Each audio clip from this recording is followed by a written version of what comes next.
A game that could be a worthy successor to Heroes of Might and Magic. A game where you can apply a spell to an unmovable ballistic missile, to now being able to slide around the map. A game where a wandering tribe of frogs greet you with open arms. Playing as the humans, we greet them by turning them into our new fertilizer. Songs of Conquest, where I go into battle against some woodland looking creatures where they kill me on turn 1. And the game doesn't explain on what the hell just happened. By the people who published Valheim, Satisfactory, and a game that works better than Battlefield 2042, Goat Simulator. If you like watching your Sims shower, then you're going to like Songs of Conquest, because this game is pixelated as a Japanese film.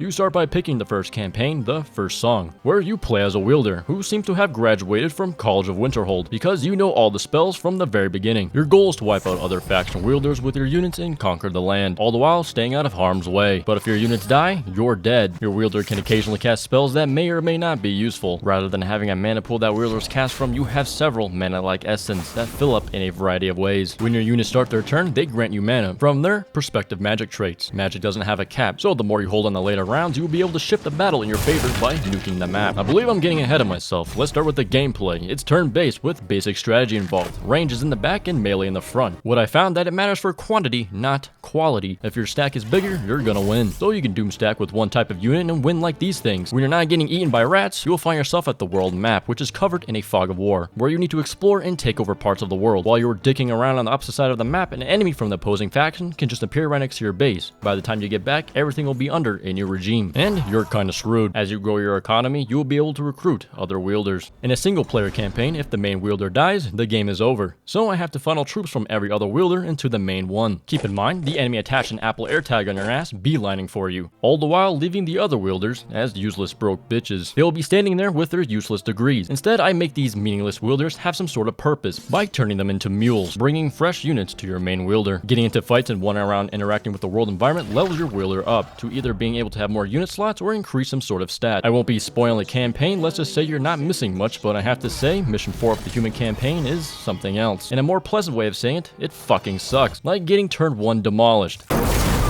However, these missions play a lot like a skirmish mode, where it's not scripted, as they get 3 Doomstack armies holding hands, being that they are never far apart from each other. After taking out an entire stacked army and taking a town in the process, a whole new army shows up against my beaten down army, and if you decide to sit back, they will come to you, ready to send you back to the main menu, making a doomed army that will steamroll my way through. However, this quickly becomes the doomed army as a pack of rats kick my teeth in. Before heading into battle, you can see the threat level. Anything medium or above, you might as well Alt F4. After you're tired of getting your ass beat, you can head over to skirmish mode to play any faction you want, where I become the plague, building rats only. Every building will either be making money or creating more rats. Meet Roderick, a high-level sorcerer, where his only purpose in life is to bring me more rats. Each unit in the game has an evolved version to make it stronger in every possible way. Upgrade weapons, better armor. But with rats, where we just get more rats, having just one stack of them against the strongest units in the game. Rats are life. They're expendable, easy to make, and surely pack a punch. Songs of Conquest has building management. In certain areas, you only get a large settlement with a few building slots. If you pick a building that produces frogs riding a spider with a hat on, you might not have room to build a shack that makes these useless things. Yet, a castle you can construct any sort of building that fits your needs. Defense and towns are useless. You might get one unit plus a ballistic missile that does jack shit. The difficulty scaling happens out of nowhere, where all of a sudden you get kicked in the peen. Where I mean by scaling is that the AI kinda cheats in skirmish mode. If you kill the enemy wielder, they will come back next turn with a stronger or similar army. However, if you die, you have to wait 5 turns, or spend stupid amount of resources to come back, but not the enemy. Those rules do not apply. Yet, Songs of Conquest may be early access, but it's a little bit more polished than most. Graphics, animation, and sound is all pretty well done, except for the writing. All in all, you probably won't find Songs of Conquest to replace Heroes of Might and Magic, but it can be refreshing to play when you want an empire of rats. My name is Lando. Like and subscribe if you enjoyed this video.